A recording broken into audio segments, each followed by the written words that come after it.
Shalom, puji Tuhan, saudara-saudara yang Tuhan Yesus kasihi.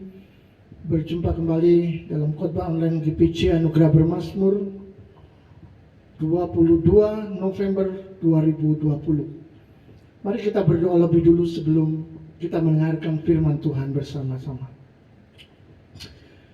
Terima kasih untuk anugerah-Mu yang besar hari ini ya Tuhan, di mana kami percaya kami diberkati, dilindungi, dikuatkan, dijaga, sehingga di dalam kehidupan kami masih bisa meneruskan perjalanan bukan dengan kekuatan kami sendiri, melainkan dengan kekuatan Tuhan yang dianugerahkan bagi kami.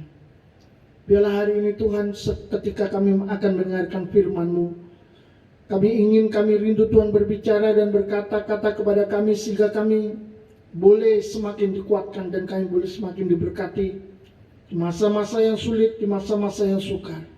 Kami percaya ada berkat Tuhan menyertai, ada berkat Tuhan yang menopang kami, sehingga kami boleh tetap ada sampai hari ini. Terpujilah nama-Mu Bapa, kuduskan kami dengan darah-Mu, layakkan kami menerima firman-Mu. Di dalam nama Yesus kami berdoa, amin.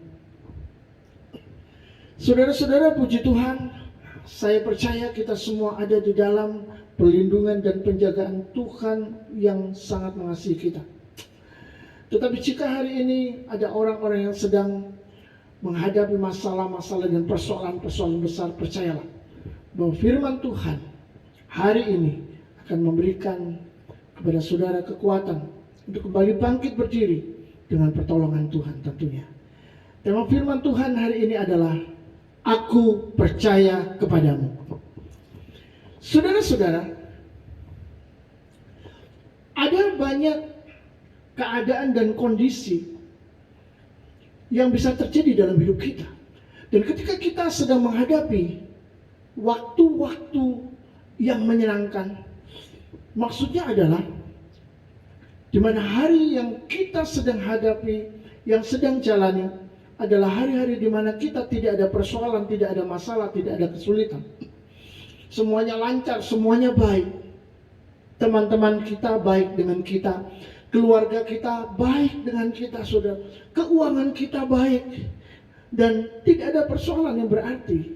Maka saat itu, saya tahu bahwa kita mungkin akan berkata, Tuhan, Engkau Allah yang baik. Dan kita percaya bahwa Tuhan sangat baik bagi kita. Tapi ketika kita sedang menghadapi masa-masa yang sulit, masa-masa yang suram, yang sukar, ketika kegelapan datang, tidak mudah bagi kita untuk tetap berkata, Tuhan, aku percaya. Kita bisa kelimpungan, kita bisa bingung, kita bisa sangat tertekan. Dan bahkan ada orang-orang yang mulai meninggalkan Tuhan ketika dia sedang berada di titik nol. Tapi saudara-saudara, hari ini kita akan belajar firman Tuhan. Dan saya percaya Tuhan akan menolong kita, membantu kita untuk mengerti dan memahami lebih baik lagi tentang hidup berjalan bersama Tuhan. Di dalam Yohanes pasal 11 ayat yang pertama sampai ayat yang ke-11, kita akan membaca tentang satu kisah di dalam Alkitab, kisah nyata, bukan fiksi, bukan dongeng. Ini benar-benar ada dan terjadi. Saya akan membacakannya mulai ayat pertama.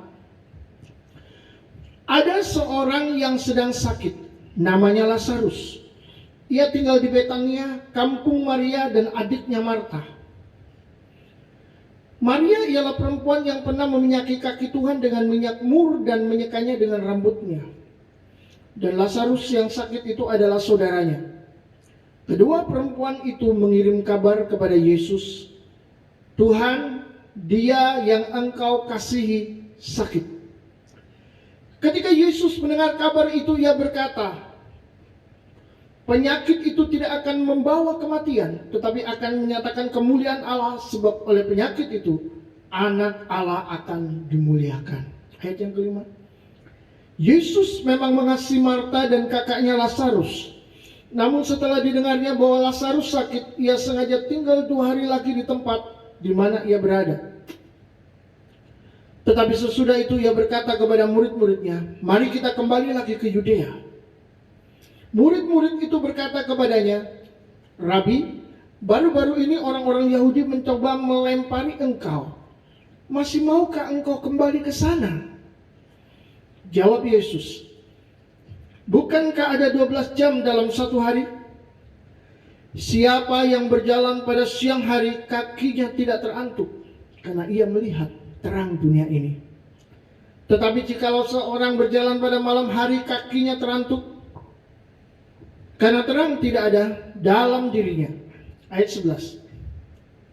Demikianlah perkataannya, dan sesudah itu ia berkata kepada mereka, Lazarus saudara kita telah tertidur, tetapi aku pergi ke sana untuk membangunkan dia dari tidurnya. Saudara-saudara, saat manusia ada di dalam dunia, dia akan langsung bertemu dengan kebutuhan-kebutuhan untuk dapat terus bereksistensi.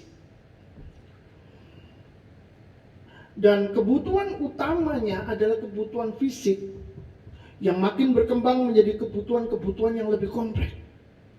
Kebutuhan rohani dan kebutuhan-kebutuhan yang lain. Yang jelas, kebutuhan-kebutuhan itulah yang membawa manusia ke dalam sebuah persoalan kalau tidak terpenuhi.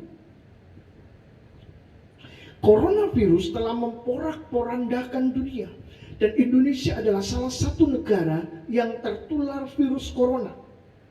Indonesia adalah salah satu negara yang terinfeksi virus ini dan mengalami penurunan ekonomi karena banyaknya usaha-usaha yang ditutup sebab sepi pengunjung, dan juga terjadi PHK besar-besaran karena ketidakmampuan perusahaan-perusahaan untuk menggaji para karyawannya. Maka saudara-saudara, saat kebutuhan tidak terpenuhi, maka manusia akan masuk di dalam sebuah masalah yang harus diatasinya. Mengapa? Karena kalau tidak terpenuhi, itu adalah masalah. Alkitab mengisahkan sebuah keluarga terdiri dari Maria, Marta, dan Lazarus yang suatu ketika berhadapan dengan sebuah masalah serius. Sebenarnya Lazarus ini memiliki arti yang sangat bagus, yakni Tuhan telah menolong. Di dalam bahasa Ibrani adalah Eleazar. Tetapi saudara-saudara, melalui Tuhan yang menolong inilah kita akan melihat bahwa ada satu kejadian, ada satu keadaan yang sangat sulit, yang sangat berat yang sedang mereka alami. Mengapa?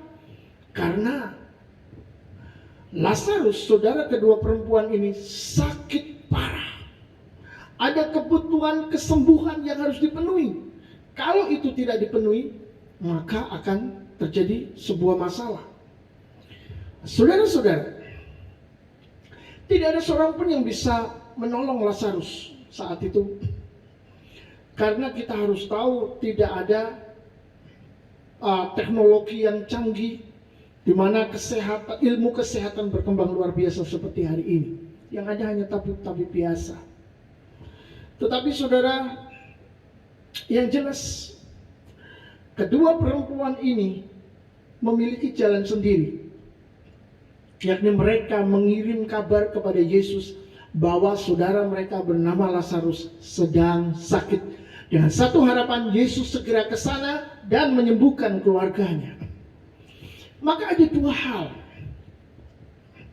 yang kita bisa ambil pelajarannya. Yang pertama, yakni bahwa kedua perempuan ini melakukan hal yang benar, yakni ketika ada masalah, ketika ada persoalan, mereka mencari Yesus dan bukan berusaha menyelesaikan masalah itu sendiri dengan cara-cara yang salah. Yang kedua, mereka memiliki iman kepada Yesus yang bisa menyembuhkan saudaranya Lazarus. Ingat, mereka sebenarnya juga adalah murid-murid Yesus. Terutama Maria yang paling suka duduk dekat kaki Yesus dan mendengarkan firman-Nya berjam-jam, dan mungkin sampai orang lain mengantuk, dia masih mendengar firman. Senang sekali dia merenungkan firman, merenungkan kata-kata Yesus. Itu sebabnya saudara-saudara, Alkitab juga menulis bahwa Yesus mengasihi keluarga ini. Yang jelas, tindakan itu sangat bagus dan sangat baik sekali. Tetapi ada satu hal yang perlu diingat. Sebesar apapun iman kita dan sebesar apapun penyerahan kita kepada Tuhan, tetap Tuhanlah yang akan mengerjakan segala sesuatu menurut kehendaknya. Artinya, Dia akan melakukan semua menurut caranya dan bukan cara kita, bukan kehendak kita. Tidak ada seorang pun yang bisa mengatur Tuhan. Tuhanlah yang mengaturnya. Kalau ada seorang sedang terpuruk dan berada di dalam keadaan yang gelap, suram, sulit, maka dia harus ingat bahwa Tuhan memiliki sebuah karakter ketika dia sedang mencoba memberikan dan menunjukkan jalannya bagi kita. Itu sebabnya saudara-saudara tidak perlu takut ketika sedang menghadapi pencobaan, ujian, masalah, dan persoalan yang besar. Kalau kita bersandar kepada Tuhan, maka kita memiliki satu keyakinan bahwa karakter Tuhan itu akan membuat kita memiliki keyakinan bahwa Tuhan bisa diandalkan, bahwa kita tidak akan ditinggalkan sendiri. Mari kita membaca Mazmur pasal 25 ayat yang ke-10. Segala jalan Tuhan adalah kasih setia dan kebenaran bagi orang yang berpegang pada perjanjiannya dan peringatan-peringatannya. Saudara-saudara, jalan Tuhan adalah kasih setia dan kebenaran. Saat Dia memimpin kita dari kesulitan-kesulitan kita, percayalah, Dia memimpin kita dengan kasih setia. Dia memiliki pribadi, memiliki karakter yang mengasihi, yang mencintai kita. Sehingga kita tidak khawatir lagi bahwa Dia akan berubah setia, bahwa Dia akan mempermainkan kita, bahwa Dia akan menusuk kita dari belakang. Oh, itu tidak pernah ada. Karena Allah kita adalah Allah yang penuh kasih setia dan kebenaran. Dengan kasih setia dan kebenarannya, maka kita memiliki keyakinan yang teguh bahwa kita ada di dalam tangan yang benar, di dalam pertolongan yang pasti. Yang kedua,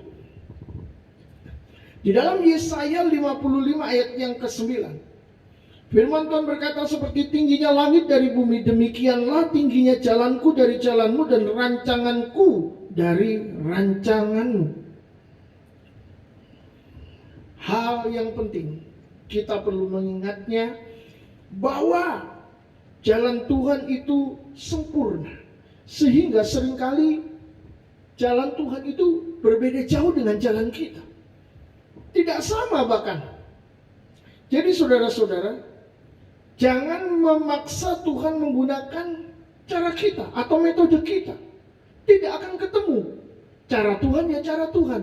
Metode Tuhan untuk menyelesaikan masalah kita dan membiarkan kita berjalan di dalam kesulitan, masalah, persoalan, itu ada di dalam caranya sendiri. Dan dengan demikian maka kita akan berjalan di dalam keadaan yang jauh lebih baik. Kita akan keluar dari masalah-masalah yang sulit itu karena jalan Tuhan itu sempurna. Nah, ketika hal-hal buruk yang terjadi, banyak orang berpikir bahwa Tuhan itu membiarkan, tidak peduli, dan tidak sayang umatnya.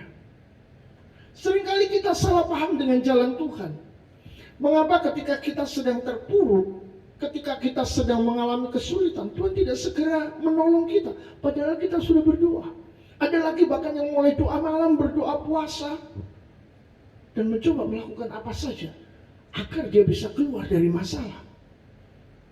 Ada yang berdoa berjam-jam, bahkan mungkin ada yang berdoa dalam hitungan, bukan jam, tapi puluhan jam. Apa itu tidak mungkin? Mungkin saja kalau orang sedang stres, sedang kepepet. Setiap waktu dia akan berdoa, dan berdoa. Saudara-saudara yang dikasihi Tuhan, sekali lagi Tuhan menjawab melalui firman-Nya bahwa jalannya adalah jalan kasih setia dan kebenaran. maka tidak ada kata buruk di dalam jalan Tuhan untuk kita. Tuhan tidak pernah merancangkan kecelakaan. Bahkan dia merancangkan hari depan yang lebih baik. Masa depan yang cerah. Bukan yang suram. Jadi saudara-saudara, tetaplah ingat bahwa kitalah yang harus menyesuaikan jalan kita agar sesuai dengan jalan Tuhan. Dan bukan Tuhan yang menyesuaikan jalannya dengan jalan kita yang lemah, yang miskin,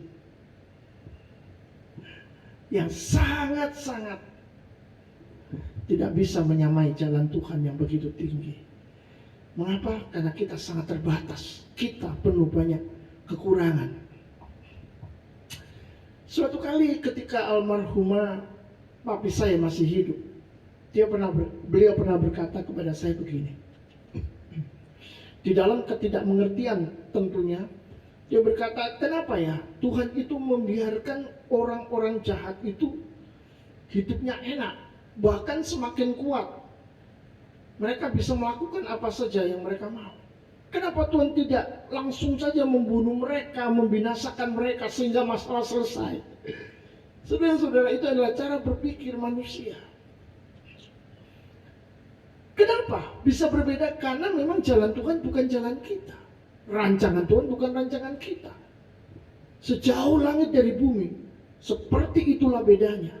Itu sebabnya kita harus belajar sedikit demi sedikit untuk sama dengan pikiran Tuhan. Saat konsep pikiran kita sudah seperti konsep pikiran Tuhan, atau ibu-ibu yang biasa bikin baju, pola pikirannya mulai sama dengan pola pikiran Tuhan, seperti ketika membuat pola baju, maka saudara-saudara, kita akan semakin dekat dengan Tuhan. Kita akan semakin sesuai dengan jalannya. Ingatlah bahwa beradaptasi untuk menjadi sama dengan jalan Tuhan itu membutuhkan ketaatan total. Tanpa ketaatan, kita tidak akan pernah bisa berjalan bersama Tuhan. Oke, kita sudah percaya kepadanya. Kita berpikir kita sudah menjadi anaknya. Tapi kalau kita tidak pernah mau mengizinkan Tuhan mengubah konsep berpikir kita yang duniawi, yang salah, kita tidak pernah mengizinkan Tuhan mengubah perilaku dan hidup kita, maka kita akan masih jauh dari Tuhan. Untuk dekat dengan Tuhan, kita harus taat secara total. Kalau kita membaca di dalam Yohanes pasal 11 ayat yang keempat, ketika Yesus mendengar kabar itu, ia berkata, penyakit itu tidak akan membawa kematian, tetapi akan menyatakan kemuliaan Allah. Sebab oleh penyakit itu anak Allah akan dimuliakan. Jadi sejak pertama Tuhan sudah memberitahu bahwa penyakit yang dialami oleh Lazarus itu akan mendatangkan kemuliaan Allah. Penyakit itu akan membuat Yesus dimuliakan di antara orang-orang Israel. Karena memang Yesus layak untuk menerima kemuliaan itu. Sebab Yesus adalah Allah. Walaupun ada banyak hamba-hamba Tuhan yang mungkin memiliki karunia, kesembuhan dan segala macam, tapi kemuliaan itu bukan untuk mereka. Kemuliaan itu tetap untuk Yesus, Sang Raja kemuliaan yang memiliki kuasa, memiliki urapan untuk melakukan perbuatan-perbuatan ajaib yang luar biasa. Jangan salah sasaran. Kita harus memuliakan Tuhan. Dia harus semakin besar dan kita harus semakin kecil. Dia harus semakin bertambah dan kita harus semakin berkurang. Maka sekali lagi segala kemuliaan hanya untuk Tuhan. Saudara-saudara, pernyataan itu sebenarnya hanya agar murid-murid Yesus dapat percaya dan mengerti maksud Tuhan. Sebab belajar mengenal Yesus adalah sebuah proses. Dan bagian itu tidak diberikan kepada keluarga Marta dan Maria. Bagian itu diberikan kepada murid-murid Yesus yang belajar bersama-sama dengan dia. Semakin sering, semakin banyak waktu kita untuk Tuhan, maka kita akan semakin banyak belajar untuk mengenal Dia, untuk mengerti cara-cara Dia mengerjakan sesuatu, untuk mendatangkan sesuatu. Kita akan mengenal apa maksud Tuhan melakukan semua itu. Saudara-saudara, ketika kita belajar apa yang terjadi di dalam kisah Lazarus, maka kita mengetahui bahwa ternyata Yesus sengaja tinggal 2 hari lagi sampai Lazarus mati. Dan yang mengerti kronologi, yang mengerti maksud Tuhan secara penuh adalah para murid. Yang dimengerti oleh Marta dan Maria adalah bahwa ketika Yesus datang, saudara mereka sudah mati. Dan mereka tidak tahu lagi harus bagaimana. Tapi mereka percaya saja bahwa Yesus sebenarnya masih bisa melakukan itu. Nah, di sisi lain, berbeda dengan masalah penyembuhan atau membangkitkan Lazarus, ada satu persoalan kalau Yesus dan murid-murid kembali ke Yudea. Itu sebenarnya merupakan sebuah jalan yang sangat berbahaya. Mengapa? Karena sebelumnya Yesus mau dilempari batu dan mau dibunuh oleh orang-orang Yahudi. Mereka menolak. Mereka benci dan mereka marah kepada Yesus. Itu sebabnya ada murid yang mulai protes, yang berkata, kita akan pergi, kita akan kembali ke Yudea dan kita akan mati di sana. Saudara-saudara, namun Yesus tetap kembali ke Yudea dan membangkitkan Lazarus. Mengapa? Karena Tuhan ingin mengajar murid-murid tentang iman menghadapi bahaya bersamanya. Jadi kalau kita sekolah di sekolah Tuhan, Tuhan pun juga izinkan kita memasuki kondisi-kondisi yang berbahaya. Yang menurut kita tidak mampu untuk melewatinya. Bahkan mungkin kita takut menghadapinya. Tapi Tuhan tetap membawa kita ke sana ketika kita bersama-sama dengan Dia. Saudara-saudara, apa maunya? Dia mau supaya kita tahu bahwa ketika ada bahaya di depan, bukan bahaya yang harus kita takuti, tetapi Yesuslah yang harus kita percayai. Kalau kita percaya kepada Yesus, maka kita akan melihat bahwa berjalan di dalam bahaya itu tidak mengapa, karena gada dan tongkatnya menjaga dan menyertai kita. Puji Tuhan. Saudara-saudara, di dalam ayat yang ke-9, Yesus berkata, jawab Yesus, bukankah ada 12 jam dalam satu hari? Siapakah yang berjalan pada siang hari, kakinya tidak terantuk, karena ia melihat terang dunia ini. Jadi saudara-saudara, pekerjaan Tuhan harus jalan terus walaupun ada halangan, sampai rencana Tuhan itu digenapi. Yesus berkata, siapa yang berjalan pada siang hari nggak akan terantuk. Ia justru akan melihat terang dunia ini. Kata-kata Yesus ini mungkin sedikit membingungkan bagi para murid. Dia berbicara tentang waktu, dia berbicara tentang siang, itu bersifat jasmani. Tapi tiba-tiba dia berkata, karena ia melihat terang dunia. Terang dunia adalah Yesus, bukan matahari.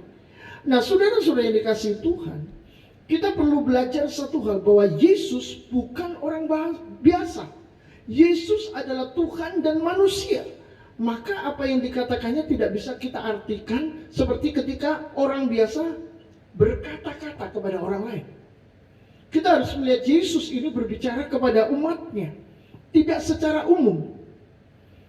Ingat, Yesus memiliki bahasa yang khas dan kita harus mengertinya. Saat Yesus berkata Lazarus tertidur, ternyata ia sudah mati. Bagi kita kalau mati ya mati, kalau tertidur ya tertidur. Tetapi apa bedanya buat Yesus? Dia sangat mudah untuk membangkitkan orang mati. Maka ketika dia katakan orang mati itu tertidur, tidak masalah. Bagi kita kalau orang itu mati, dia tidak bisa bangun lagi. Kalau tertidur bisa bangun, tapi bagi Yesus, mati pun bisa bangun seperti orang tertidur.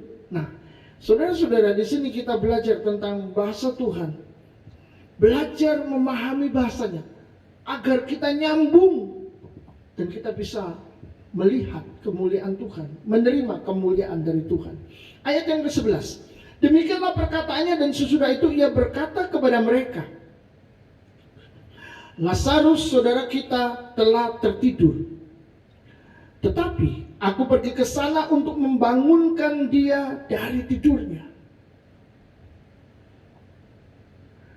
Andai kata murid-murid ini mendengar dari pihak Lazarus bahwa Lazarus sudah mati, maka saya yakin murid-murid akan menjadi stres, kesal hatinya, lalu mulai berpikir, bagaimana guru ini? Lazarus sudah mati, dia bilang tidur. Mau apa sih dia? Akan ada banyak pertanyaan-pertanyaan dan keraguan-keraguan di dalam hati mereka. Tetapi saudara-saudara, terbukti bahwa akhirnya Lazarus benar-benar dibangkitkan oleh Yesus, walaupun dia sudah mati. Kasus orang mati dibangkitkan ini pasti membuat orang tercengang keheranan. Demikian juga dengan kasus Lazarus yang keluar dari kubur setelah 4 hari meninggal. Saudara-saudara, di dalam Yohanes pasal 11 ayat 43, firman Tuhan berkata, dan sesudah berkata demikian berserulah Yesus dengan suara keras, Lazarus, marilah keluar. Orang yang telah mati itu datang keluar. Kaki dan tangannya masih terikat dengan kain kapan dan mukanya tertutup dengan kain peluh. Kata Yesus kepada mereka, bukalah kain-kain itu dan biarkan ia pergi. Banyak di antara orang-orang Yahudi yang datang melawat Maria dan yang menyaksikan sendiri apa yang telah dibuat Yesus percaya kepadanya. Saudara-saudara, Yesus membangkitkan orang mati itu bukan untuk sekedar action, gagah-gagahan, hebat-hebatan, supaya dilihat orang. Bukan. Yesus membangkitkan orang mati agar orang-orang itu melihat dia dan percaya kepadanya. Inilah tujuan mujizat dikerjakan di muka bumi ini. Mujizat dikerjakan bukan supaya banyak orang datang dan melihat kedahsyatan keluar biasaan mujizat itu. Mujizat ditunjukkan, dinyatakan kepada dunia supaya orang percaya kepada Yesus sebagai Tuhan dan Juru Selamat. Jadi kalau ada orang merasa dirinya adalah seorang hamba Tuhan dan membuat banyak mujizat, tetapi ternyata ketika dia membuat banyak mujizat, itu tidak menghasilkan orang-orang yang bertobat, tidak menghasilkan orang-orang yang percaya kepada Yesus, maka sebenarnya dia telah gagal melayani. Apakah hal ini terlalu berlebihan? Tentu saja tidak. Karena rencana Tuhan dan maksud Tuhan mulai sejak pertama Yesus datang ke dunia dan melakukan apa saja adalah supaya semua orang datang kepadanya dan mengaku Yesus adalah Tuhan. Dan saudara-saudara, kita akan belajar tentang apa sebenarnya yang menjadi rencana Yesus untuk membangkitkan Lazarus, tetapi dia tidak segera datang ke sana agar Lazarus mati dulu. Kita akan melihat bahwa ada 4 hal yang saya temukan di dalam firman Tuhan, dan hari ini kita akan melihatnya satu persatu. Yang pertama, apa rencana Tuhan? Agar terjadi proses belajar bagi para murid untuk menjadi percaya. Kita akan lihat ayatnya. Pasal 11 ayat 15. Tetapi syukurlah, aku tidak hadir pada waktu itu. Sebab demikian lebih baik bagimu supaya kamu dapat belajar percaya. Marilah kita pergi sekarang kepadanya. Kepada siapa? Kepada Lazarus. Saudara-saudara, kadang kita terbentur masalah dan bertemu dengan jalan buntu. Dan kita mulai berdoa, meminta pertolongan.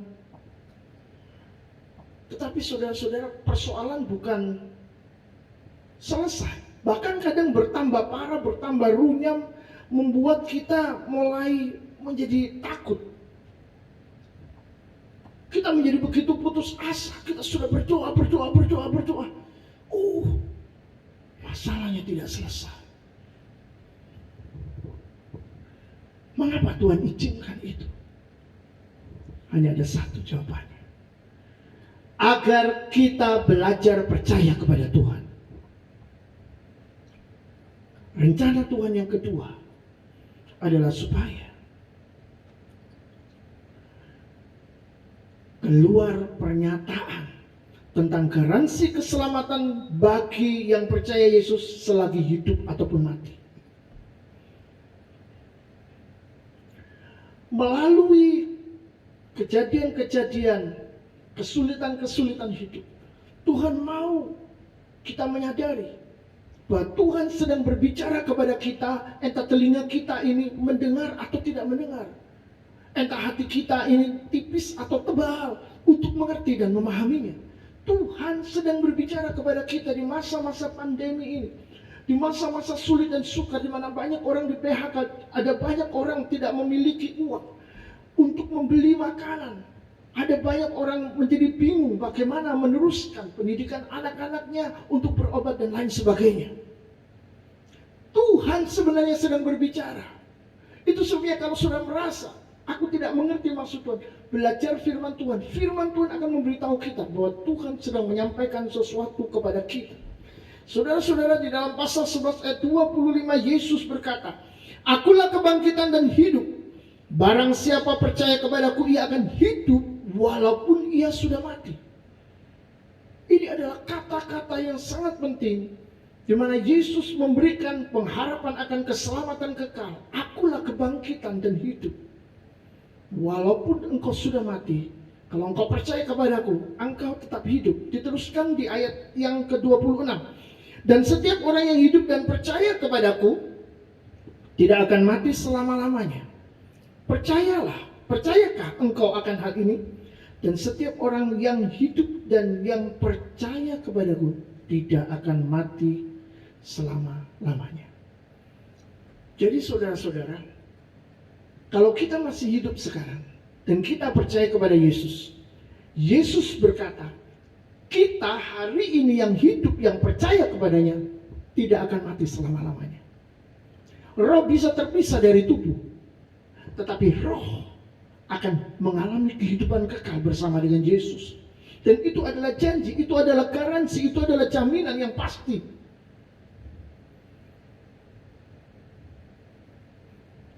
Semua sudah disampaikan oleh Yesus agar kita mengerti kehendaknya.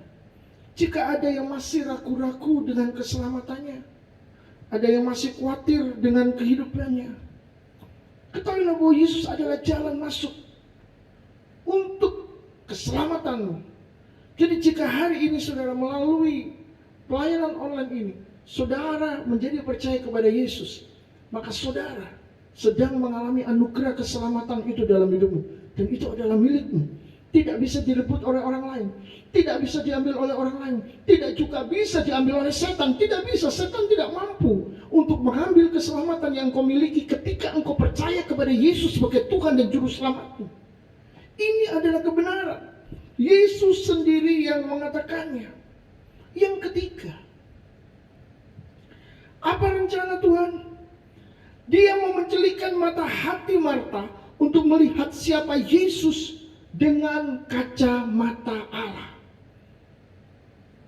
Ada banyak orang yang matanya perlu dicelikan untuk melihat siapa Yesus sesungguhnya.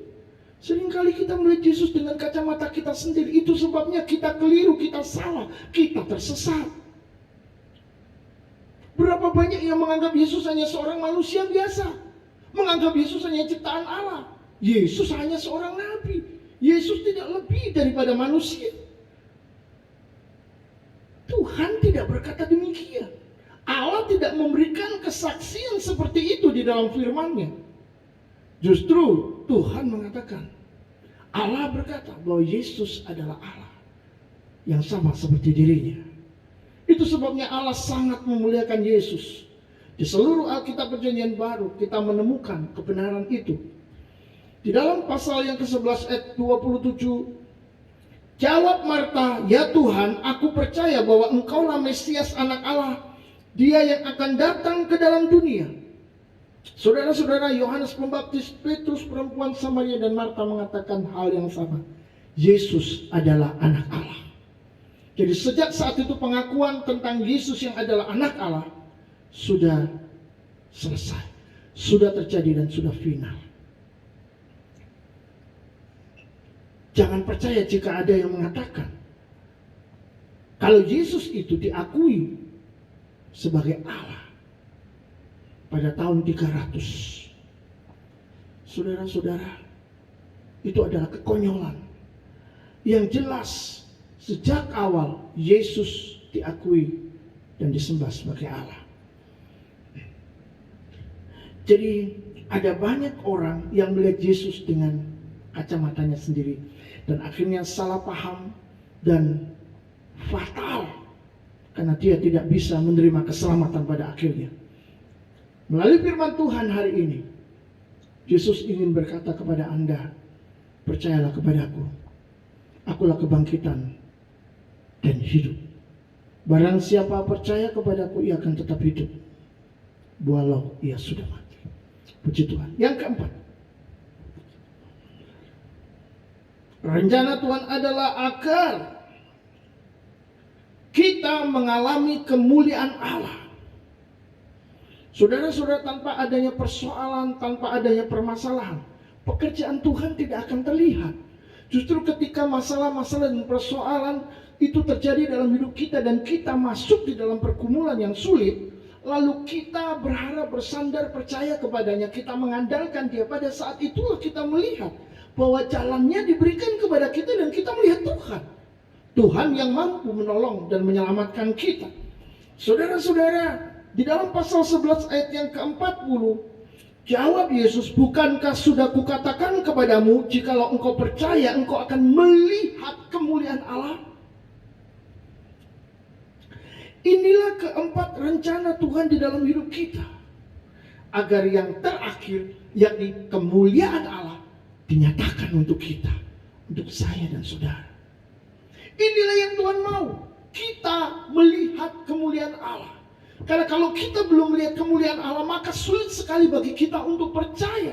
Karena keselamatan, karena pengalaman hidup bersama Tuhan tidak cukup hanya mengisi otak kita. Itu harus mengisi jiwa kita dan pribadi kita.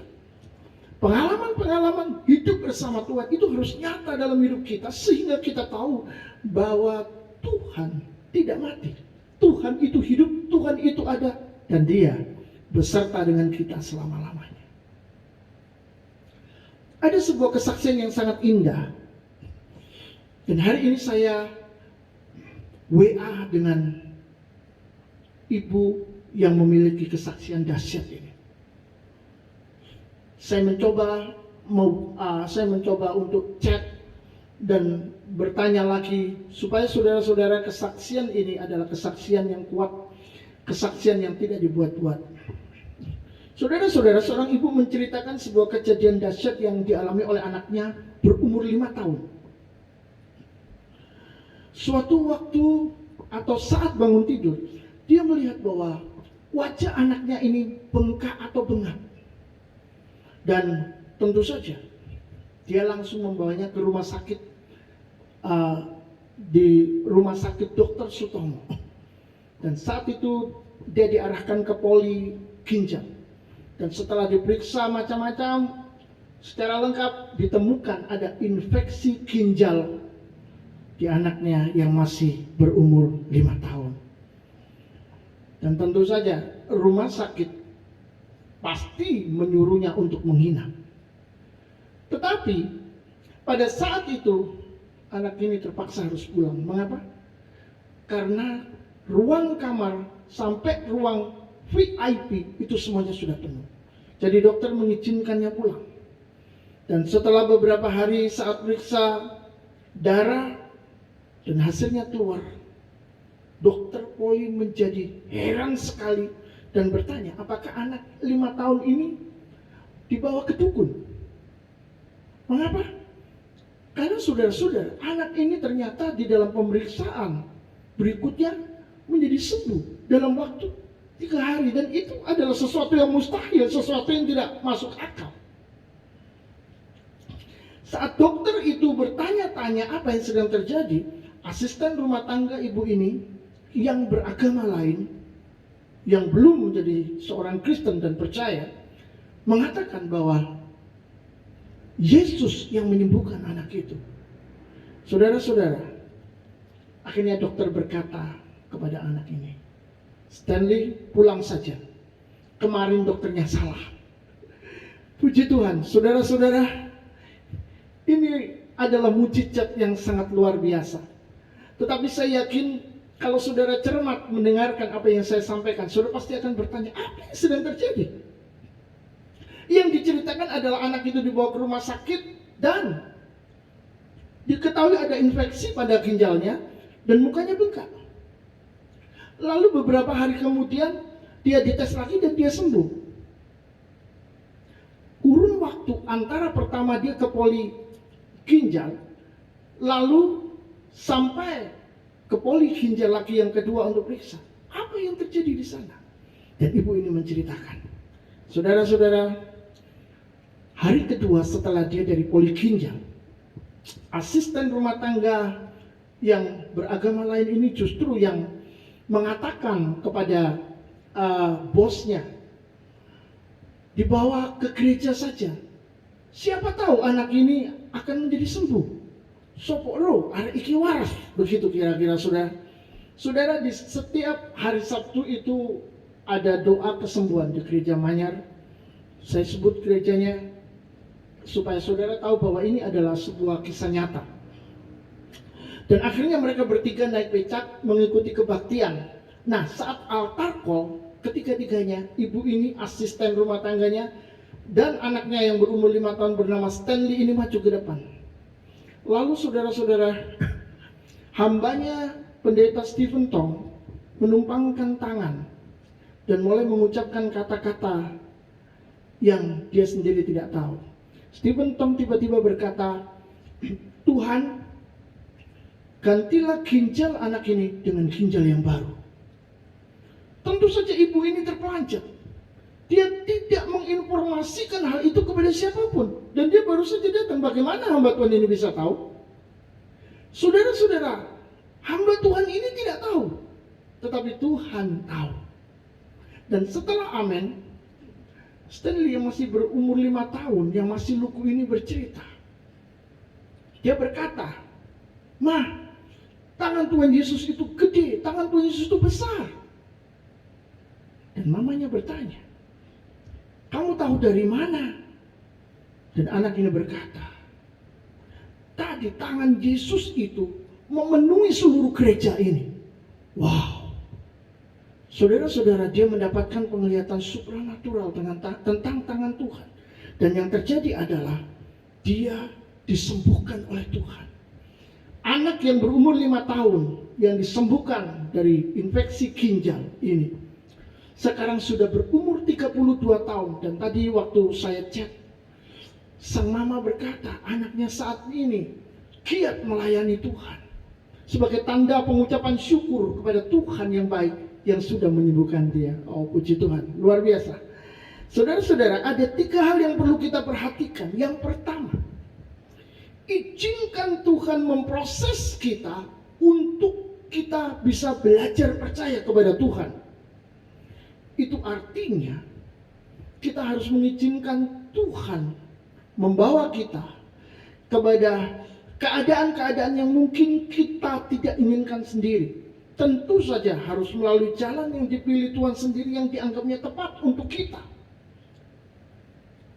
Kita tidak bisa memilihnya, biarkan jalan Tuhan yang terjadi dalam hidup kita. Yang kedua, ini yang perlu kita perhatikan, memahami bahasanya. Dan itu dibutuhkan sebuah pengenalan yang terus-menerus akan pribadinya melalui sebuah persekutuan dengan Tuhan tiap hari. Tanpa persekutuan dengan Tuhan, kita tidak akan pernah mengenal Dia. Dan jika Dia berkata-kata, kita tidak akan pernah mengerti. Itu sebabnya kita harus bersekutu dengan Tuhan. Yang ketiga, jika kita percaya, kita akan melihat kemuliaannya. Setelah selesai melihat acara khotbah online GPC Anugerah Bermazmur ini, tetaplah percaya kepada Yesus, sebab engkau akan melihat kemuliaannya. Amin. Tuhan menolong dan Tuhan memberkati kita semua, dan Dia akan menyatakan kemuliaannya untuk kita.